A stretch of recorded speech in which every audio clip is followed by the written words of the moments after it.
There's definitely not a Christmas tree beside me because it's not Christmas anymore, so, like, why would my tree still be up? That's a really silly question.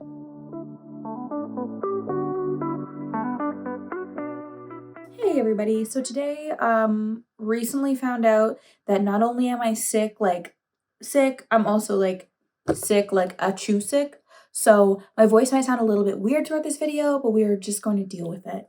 And by we, I mean me. Okay, so it is 2025. It's a new year. It's very exciting. And with new year brings new books. So this year, I am actually excited for books that are coming out, and I'm aware of the books that are coming out. So I thought that I would make a list of my most anticipated books for 2025 and share them with you because maybe you don't know they're coming. So yeah, let's just get right into it. I thought about ordering these in terms of like when they're going to come out, but I decided I would do it in terms of excitement level. So we're going to start off with number one, most excited, and that is Oathbound by Tracy Dion, which is the third book in the Legendborn cycle, and it's supposed to be coming in March, very soon. Also, if you can see Pia, she just picked up a squeak toy and is sitting right beside me in a very threatening manner. So if you hear a squeak, I apologize. She's just a little crazy girl. Oathbound by Tracy Dion. I'm so excited. I've been waiting since 2022 for this book, which is 3 years ago. Holy, okay. But if you're not aware of the Legendborn cycle, it's a really interesting YA fantasy series, kind of in a dark academia world, but I would say it's kind of more YA fantasy at this point. But what makes this book unique and this series unique is that there's two kinds of different magic systems.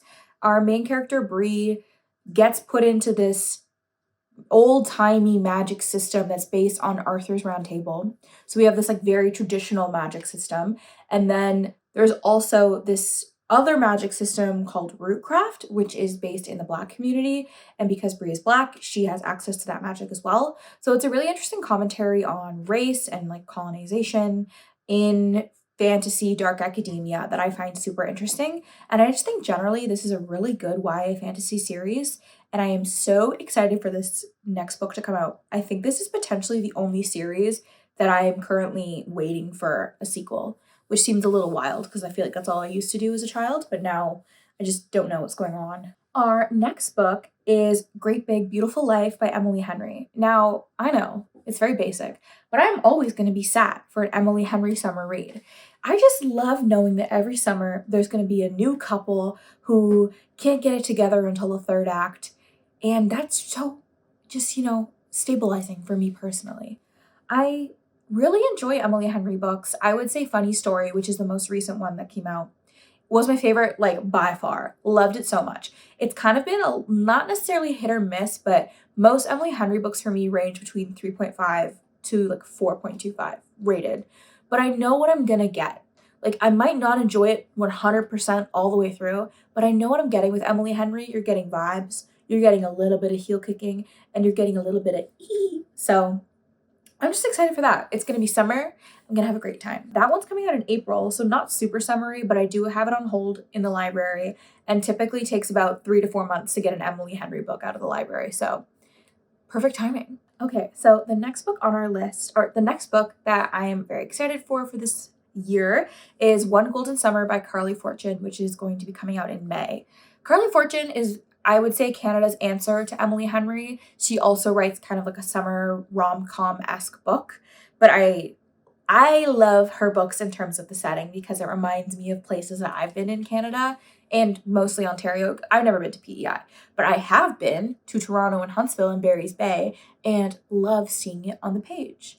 I really enjoyed her most recent book, which was the one set in PEI. I found that setting that she built was so beautiful and it really made me want to go to PEI. So she did the job of tourism, which we love to see. This next book is set in Barry's Bay again, which is in the Muskoka region. But I just love a summer in Muskoka read. So I'm really excited for that. It's about a photographer who takes a photo when she's in her teens at her grandma's cottage of this guy, and then she comes back to the cottage later in life to take care of the grandma, and then sees the guy. And I'm like, I'm so set for that. I'm just ready to go. The next book on my list is Sunrise on the Reaping by Suzanne Collins. And this is already coming out in March, which feels a little crazy. Like, I feel like that might be wrong, what I wrote in my notes, but that's what the internet said. So it's the next edition in the Hunger Games saga, which is kind of crazy because if you told me like 5 years ago we would be getting fed with Hunger Games content in the way that we are, I would not have believed you.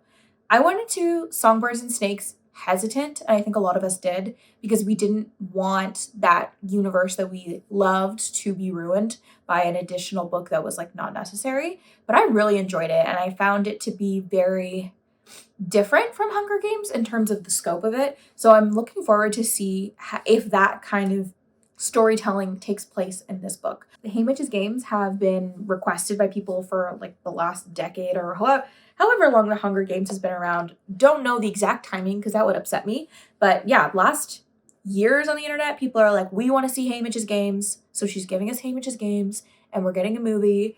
And yeah, it's all happening so fast. The next book on my list is Catabasis by R.F. Kuang, and it is supposed to be coming out in August. Now, we don't know a ton about this book. The description is kind of like vague, which is very typical for R.F. Kuang, but I've enjoyed her 2 books that I've read.